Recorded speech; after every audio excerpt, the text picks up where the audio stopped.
Hi folks, Rob Flux here from Property Developer Network. Welcome to my very first Sunday session. Sitting on my back deck, I'm going to be sitting here over the next 30 minutes to 45 minutes, depending upon how many people actually log in, and tell you a little bit about all things property and property development. A couple of questions have been given to me from the group during the week in order to prompt the first conversation. So I thought I might start with some of that there, but I guess before going too far into it, the whole intention of this is that every single Sunday we'll be having one of these sessions, and we're very much encouraging audience participation. We want people to jump on board, ask questions live, and I will attempt to respond as much as humanly possible. I can see a number of people joining, so hi Shelley, hi Tony, hi Ashish. I can see a few more starting to jump on. I'm not sure I'm going to be able to keep up with all the names as they're going racing past, but let's see what we can do. Now, being a Sunday session, the first thing I thought I'd do is I'm going to start with a beer. So I'm not sure how many of you are out there. Hi, Vanessa, how are you? I guess sitting on my back deck, I thought it'd be a nice, relaxing way.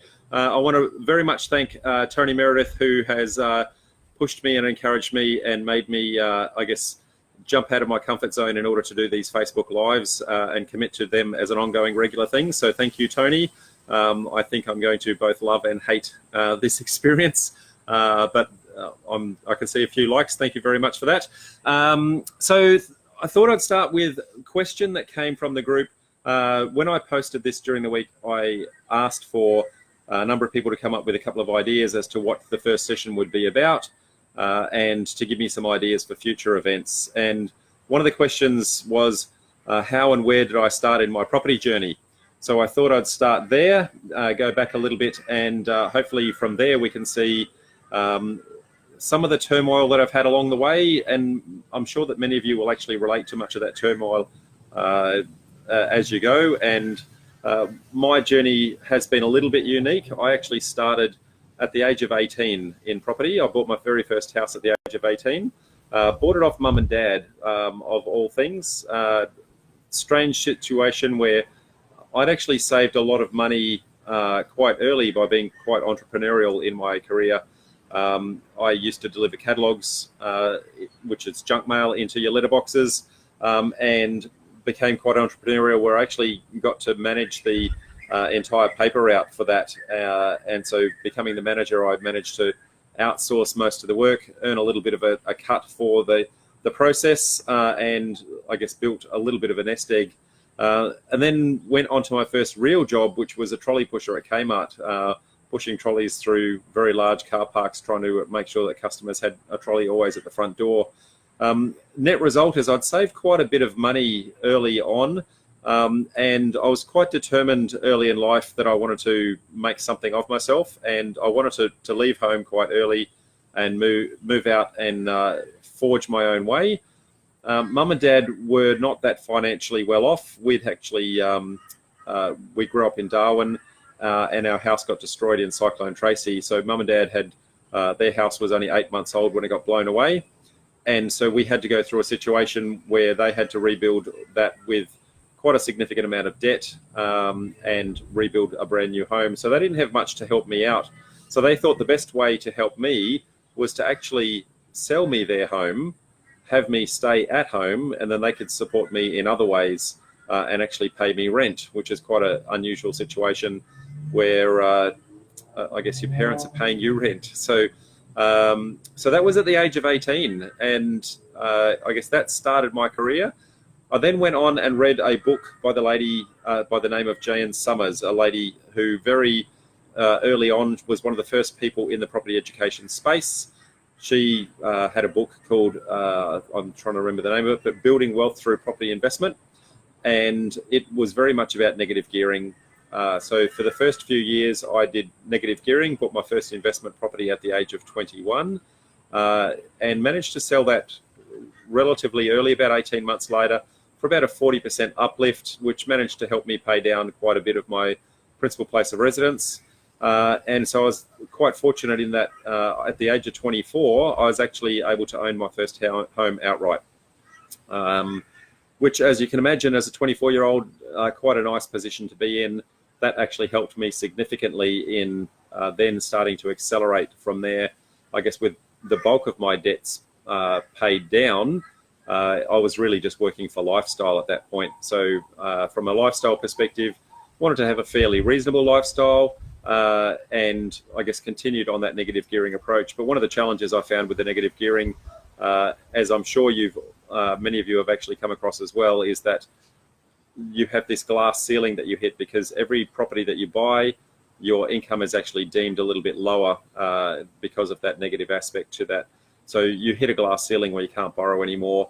So despite the fact that I felt that I could purchase more, the banks didn't want to lend me more. So I guess that slowed me down a little bit, but I got to a point where I was in a position where I thought I'd be able to retire at the age of 38, and got divorced at the age of 37, which set me back significantly.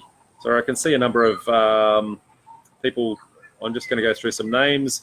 Hi, Shelley. Hi, Noel, Lynn, Tony, Tony again, Michael, Paul Harrison, Ashish, Ed Sanders, Scott Fixter, Adrian Allen, Adam Cox. So welcome all. I'm not sure I'm going to be able to keep up with everybody's names as they're flying through, but as I said, I was in a position where at the age of 38 I was able to retire, but got divorced at the age of 37. So I was in a situation where I didn't know, well, it's not that I didn't know, I was in a situation where I didn't own my home anymore at the age of 38, and that was quite devastating when you've been that motivated early on. Having owned the home at 24, and then at 38 no longer owning the home, that I guess took a little bit of heart, knocked me around a bit emotionally, and that then I guess set me on a little bit of a emotional roller coaster. A little bit of depression set in. I was going out and getting drunk and not really looking after myself, and became quite stressed in that situation. And fortunately for me, met my wife during that period, and I guess started the process of rebuilding my self-esteem, my confidence, and my fortune. And what I found was I didn't want to get into property. Sorry, I didn't want to wait 20 years again to get in a position to retire the second time round. So that's where I set myself on a journey in order to do property development. Got myself multiple educators, multiple coaches, and set about the journey of So that was a little over 10 years ago that I started that process. From there, my first successful project, I'd done a number of smaller projects along the way, but the first big one, the one that really got me out, I had a 1 into 2, it was a 2-lot subdivision, start that again. It was 2 properties that were sitting on 4 lots that had potential for 6 townhouses in the rear. So it was going to be a 2 into 8 townhouse project. So that was my very first major project.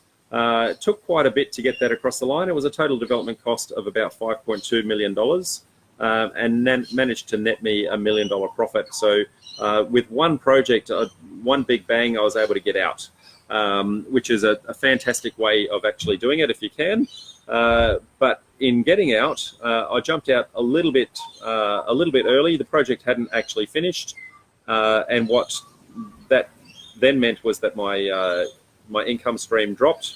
I used to do IT, quite successful in the IT, had about 20 years in that IT space, and no longer having a wage. When I went to do my next big project, knowing that I had the capability of doing that, the bank said, well, that's great, but you don't have any money anymore. You don't have a day job. So I went big and then had to go small and start to build up my nest egg again.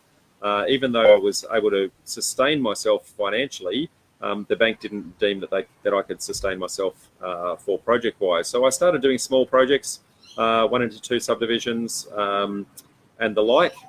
Did a couple of DAs and flips, a couple of options and flips. Did a couple of DAs for unit complexes and flipped them as well.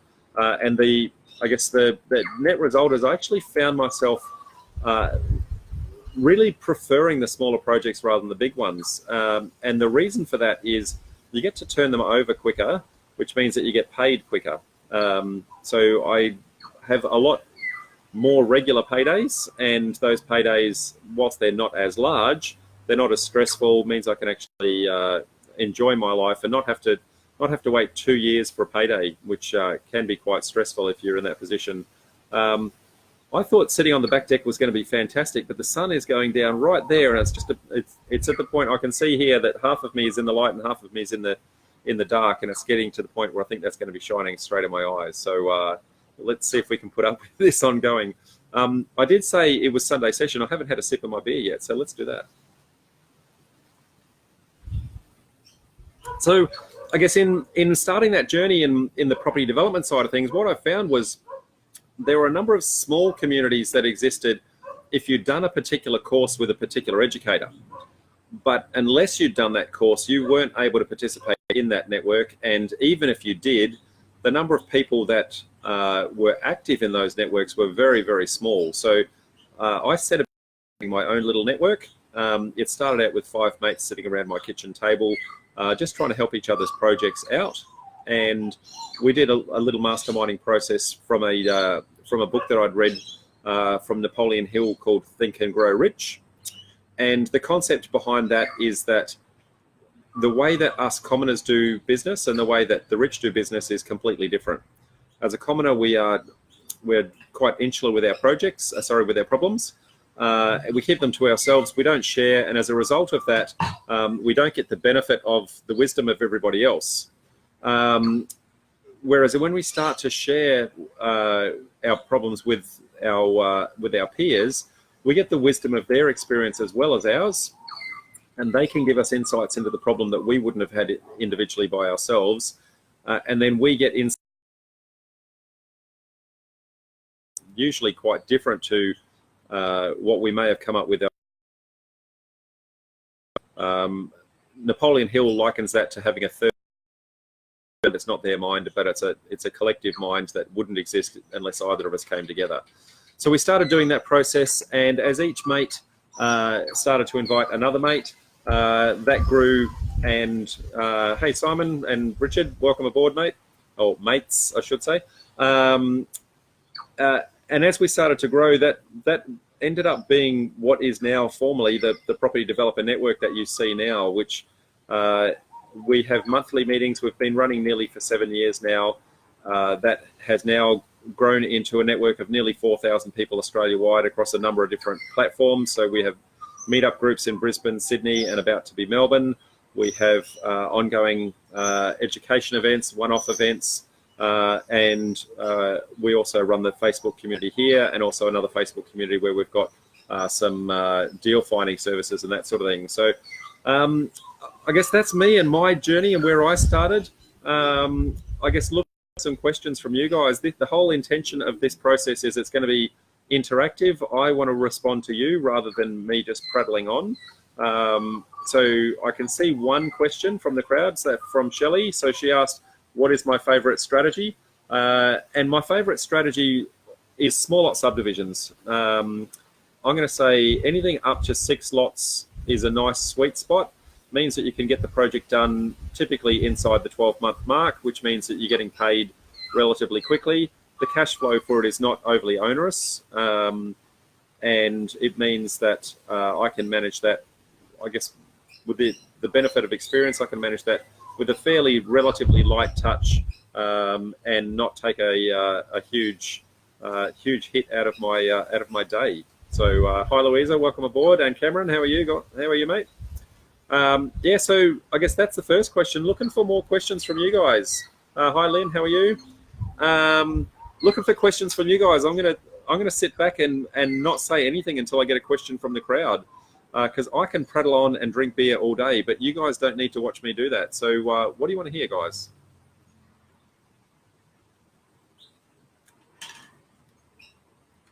Richard Hodges, where is your beer? Here it is, right here, mate. Right here. And just in case that one runs out, I got another one, just lid still on, but just in case. So thank you, Richard. Appreciate and Corona next time. So maybe what we can do with some of these sessions in the future is actually have a couple of other people actually join me on the back deck at some point. So if anyone wants to stick their hand up I'm happy to start interviewing people on my back deck. As you can see, it's a fairly nice outlook here.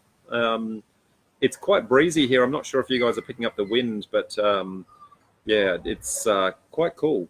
I'm loving it. So Tony, what has been your biggest challenge? Biggest challenge. Oh, I guess there's a number of them along the way. The whole journey of property development is about solving problems. But the biggest challenge was probably when I went from that big project to quitting my day job and then having no income at all. And I hadn't really planned that through. That was probably the biggest learning curve that I had, is to say, well, it's not about cash, it's about cash flow. And I didn't really plan that cash flow process early on. So hi, Barb, hi, Matt, hi, Louisa, and Alex, how are you? And Stu, got a few there. I can see there's a few questions, so let me get to them. Yeah, but didn't really plan those questions. Sorry, I didn't really plan that cash flow process, and so it was really trying to get the first major deal. Once I actually technically retired, my next project was actually harder than the first project, which I found quite challenging. So questions. What have I got here? Well, Tony's already had a question, so I'll come back to him, see if someone else has got some. Yes, we can tell your hair is blowing in the wind. Thanks, Louisa. Thank you. I appreciate that. Do I have a daily mindset ritual, and would you mind sharing it? So yes, I do have a daily ritual. So I get up. I don't set an alarm. I typically get up around the 5:30 mark. If I sleep in, it's at 6.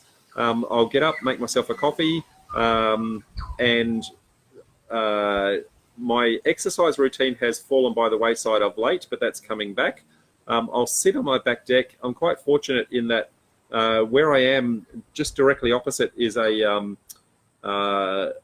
push bike path, and I can actually watch all the beautiful people go past and exercise in the morning, wearing their lycra and on their push bikes. And so I can sit back and contemplate as the world goes by, take in the surrounding and the nature, and I'll sit here and I'll contemplate my day. I've got some affirmations that I go through. I also have some, so I both verbalize my affirmations and I also write down my goals.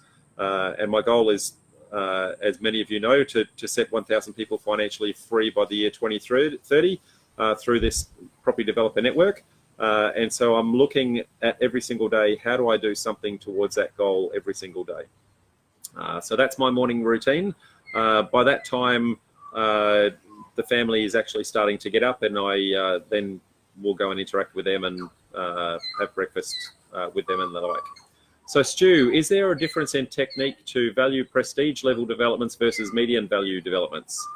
I'm not quite sure what you're meaning there when you say prestige level, but the process is always the same. Understand what your finished product is going to be like, what it's for, make sure your demographic is correct, and you're doing research on comparable sales of that finished product. The challenge is that for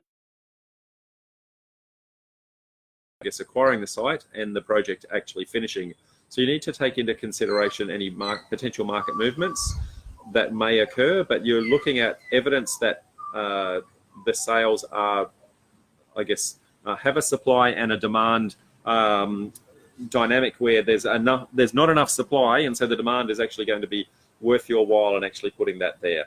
If you're doing something where you're the first one and you're the market maker, then you run a little bit of risk.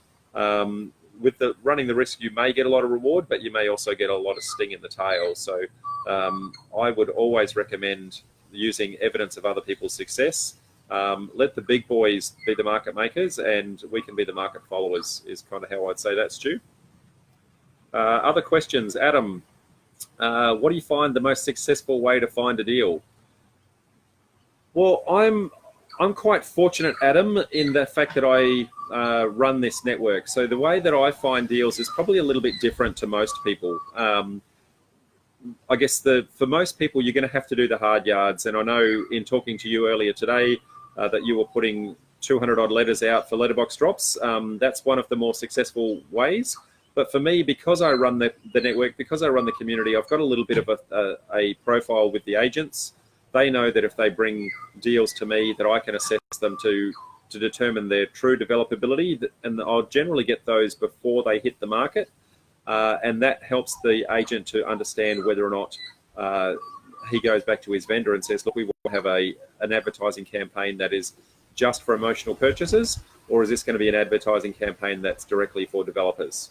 Now, because I have the network, I also have a real estate agent's license, and I work as a deal finder in some respects. And so if I don't take the deal myself, then I know that within the network, I know most of the people that are looking for certain kind of projects, and I can generally offload that. So they know that if they bring me a deal, that if it genuinely is a deal, that we can exit the deal for them quite quickly. So that's not something that most of you would have the benefit of, but I would say it certainly makes a good conversation piece to your agents to say, look, I'm part of this network, and even if it's not for me, then it might be for somebody in my group. So I think that will attract agents quite happily in that regard.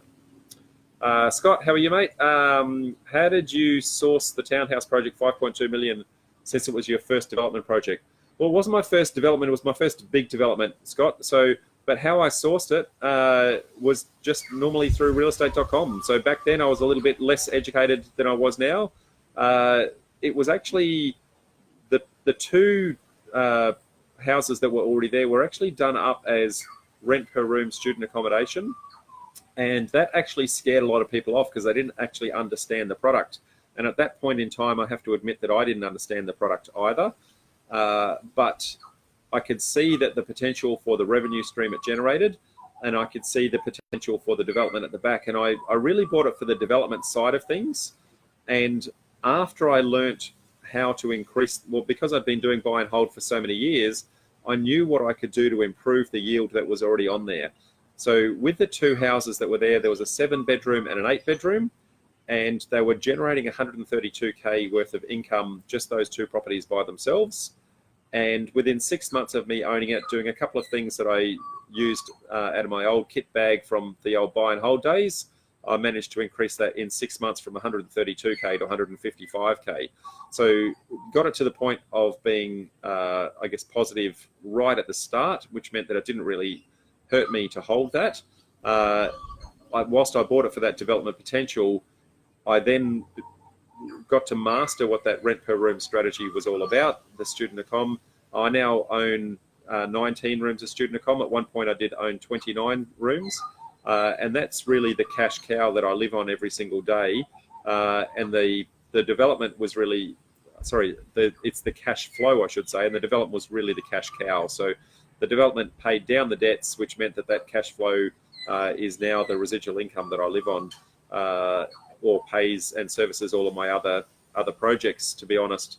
I lead a fairly meager lifestyle. One of the things that you'll know is I teach that financial freedom is not about luxury boats and luxury homes and all that sort of thing. It's about having enough residual income to replace your debt.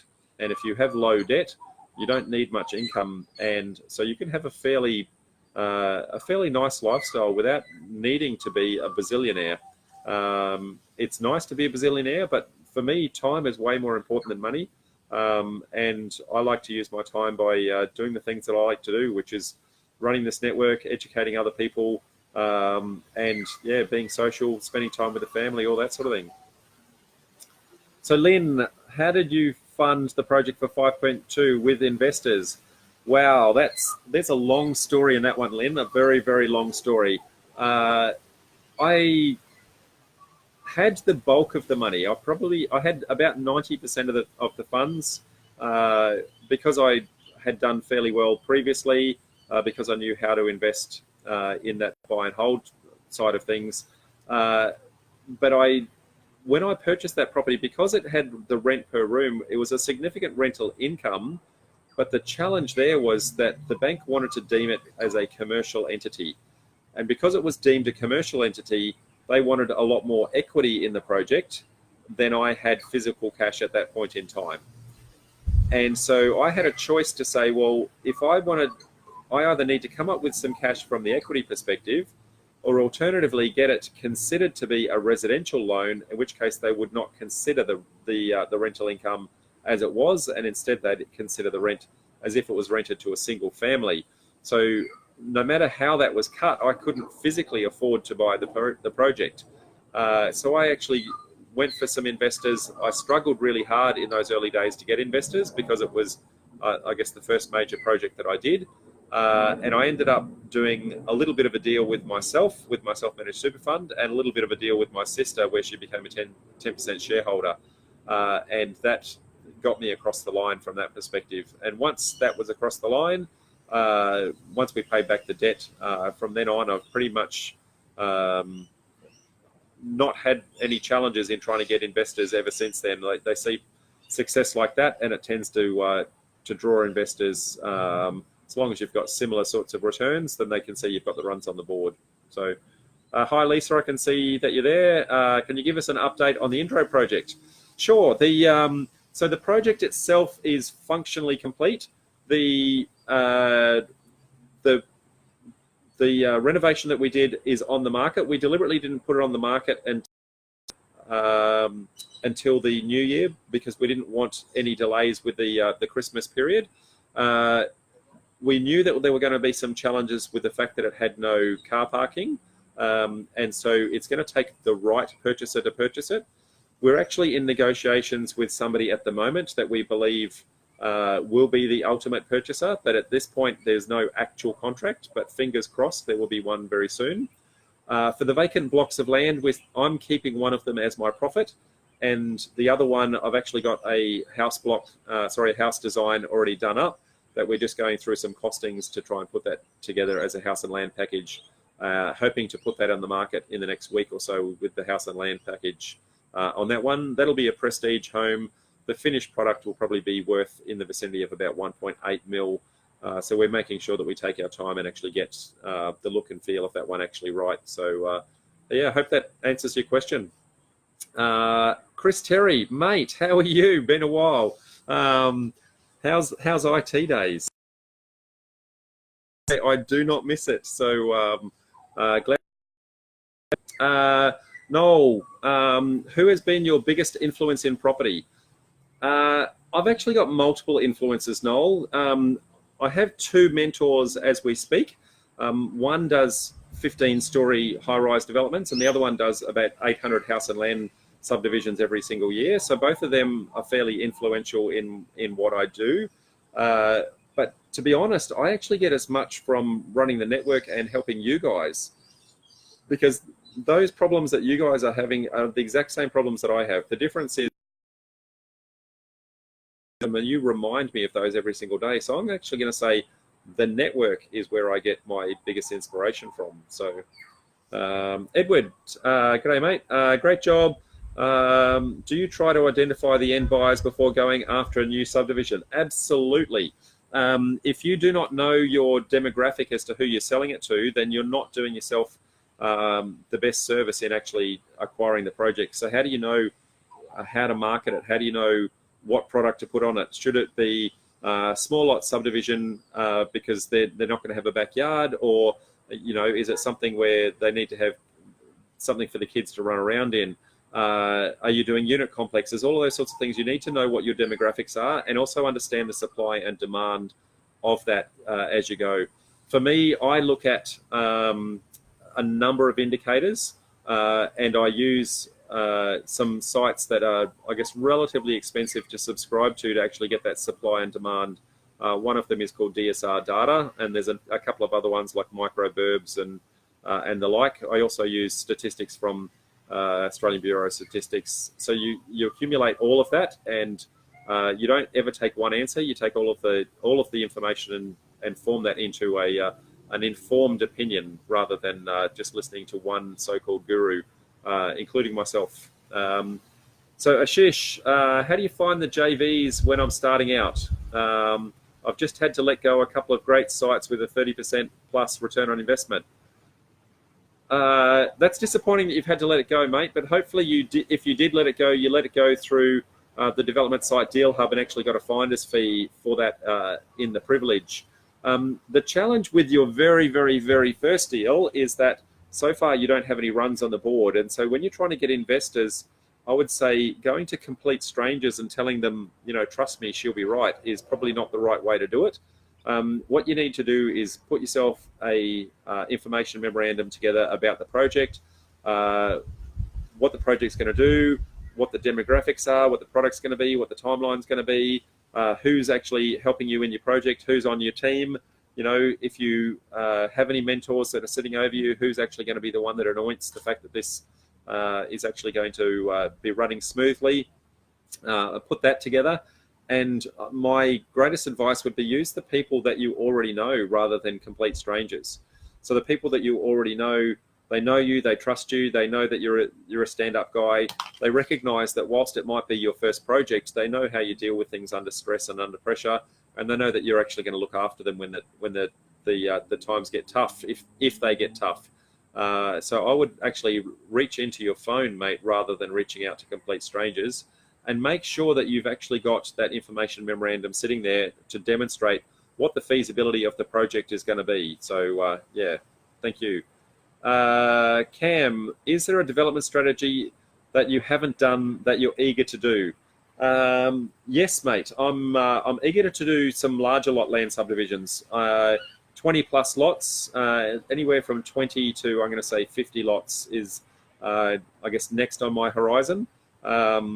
And the mentor that I mentioned before, who does 15-story developments, they're quite eager to never work again in their life. And so they're wanting me to potentially run their next deal. So I might be doing some high-rise that may not necessarily be my project, but eager to get that on the board, so to speak. So yeah, hope that answers that one. Paul Harrison, hi Rob. How do you identify whether a site is worth doing? Maybe. Oh, I'm losing some internet. Hopefully it came back. I have a toll gating system, Paul, where I do a. Can I throw the site away as quickly as humanly possible? The quicker I can throw it away, the more time I've got to spend on the good sites. And so my toll gating system is very much about, first of all, is it developable? And I have some tips and tricks and shortcuts that I teach in my course on how to do that. So you should be in a position where you can throw most of your sites away in about 10 minutes. And the ones that pass that 10-minute toll gate, then I would put another toll gate in, which is about 2 hours, which is then a rough rule of thumb to say, is it within the right order of magnitude from a profitability perspective? If it passes those 2 toll gates, then I put some heavy duty effort into trying to analyze the site. The biggest challenge that I see most people do, Paul, is that they spend too much time trying to get a feasibility down to the nearest dollar. And because of that, they tend to lose the site because somebody else will actually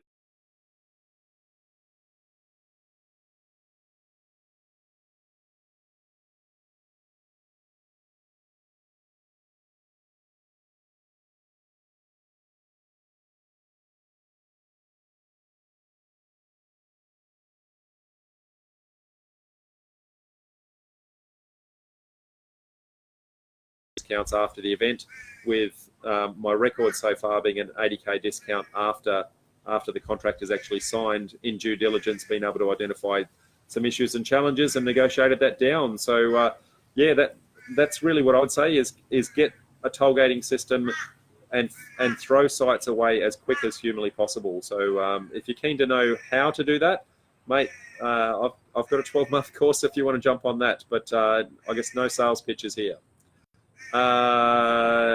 So thank you for your thanks, Noel. That's great. Lynn, ask in the group, Ashish. Oh yeah, so this is Lynn's comment to Ashish. If you ask in the group, you'll always find a JV partner. So so the Facebook group that we run, we've got 2 groups. One is the Property Developer Network group. We don't allow seeking JV partners there, but we do allow it in our sister site, which is development site Deal Hub. So definitely go there, Ashish, and ask for JV partners. You've got to be very careful with your ASIC regulations as to asking complete strangers to come in financially with you. So just make sure that I guess you cover yourself quite well in that regards. So I've got no more questions sitting here, guys. So I don't know if that means that you guys are sick of talking to me, or somebody asked me a question. Otherwise, I'll be forced to sip some more of this beer. You can tell that I've been talking too much because most of my beer is still there. Edward is saying I'm losing my Wi-Fi. It doesn't appear to be at my end, mate. So is anyone else having problems with the Wi-Fi? No comment there. So Noel, what books are you presently reading? Good question. I'm reading called The Thought Leaders. So it's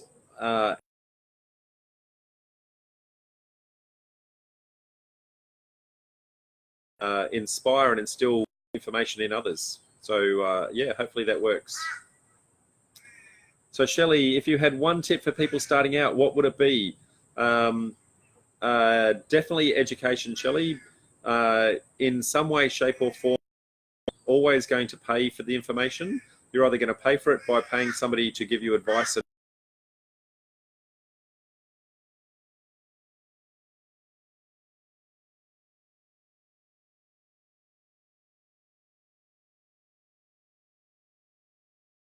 you as an insurance policy, as opposed to just winging it and hoping for the best.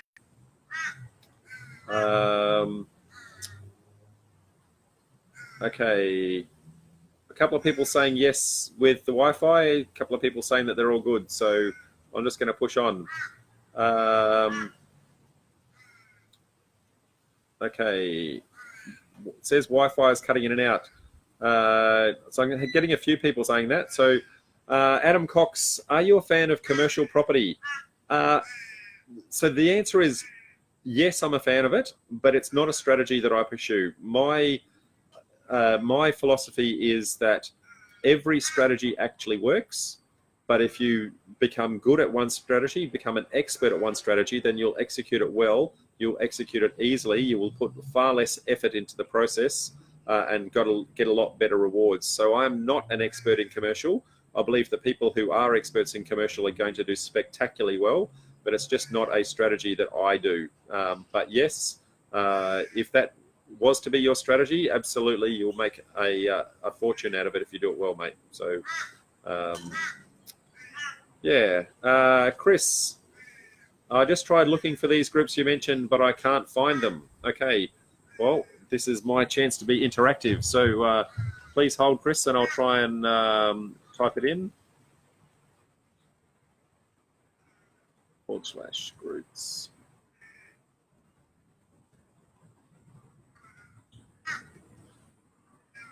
So that first one, Chris, is the Property Developer Network group. That's where you can ask questions from the crowd, from the community, I should say.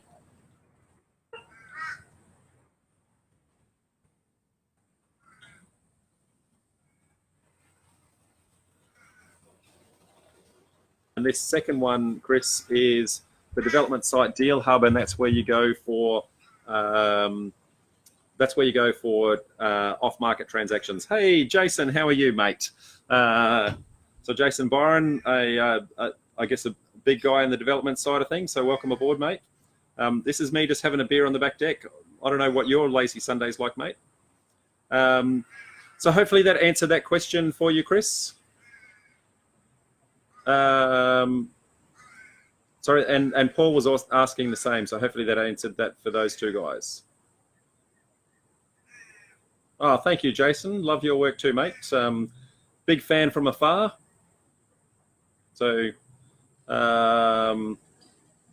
session is breast mate on the cross trainer. Not quite sure what you're talking about there, Ashish. Session is breast mate on the cross trainer. You're gonna have to re-ask that question. It doesn't really make any sense to me. I'm sorry. Session is great, mate, on the cross trainer. Yeah, I still don't get it, but thank you for the thanks. No other questions, guys? I've been talking here for 45 minutes. I need to quench my thirst a little bit.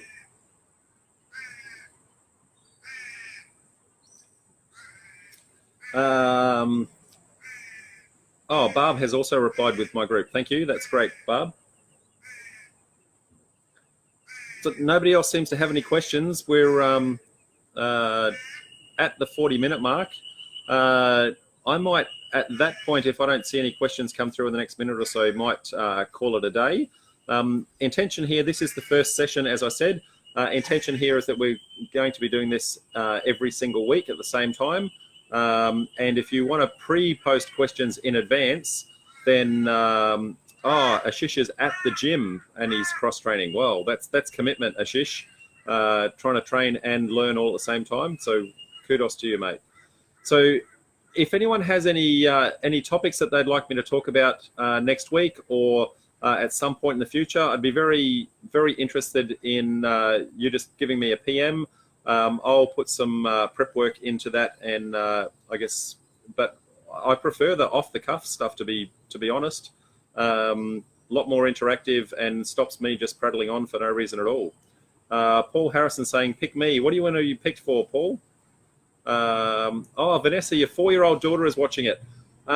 I'm hoping that she gets a lot more out of it than my daughter. My daughter is 17, Vanessa, and her interest in property is absolutely zero. I've done everything humanly possible to involve her in the process, and they never listen to their parents. I guess she'll forge her own path, and I'll just have to support her on the way. What are my biggest learnings? I already covered that one a little bit earlier, Paul. I'm not sure at what point you jumped on, but this will be saved and you'll be able to watch that one back again. So I did cover that one a little bit earlier. That being the case, folks, I can see that my internet connection is struggling here. So as there aren't any more questions, I'm going to call it a day. Thank you very much. And I'll see you 5 o'clock Brisbane time next Sunday. Bye.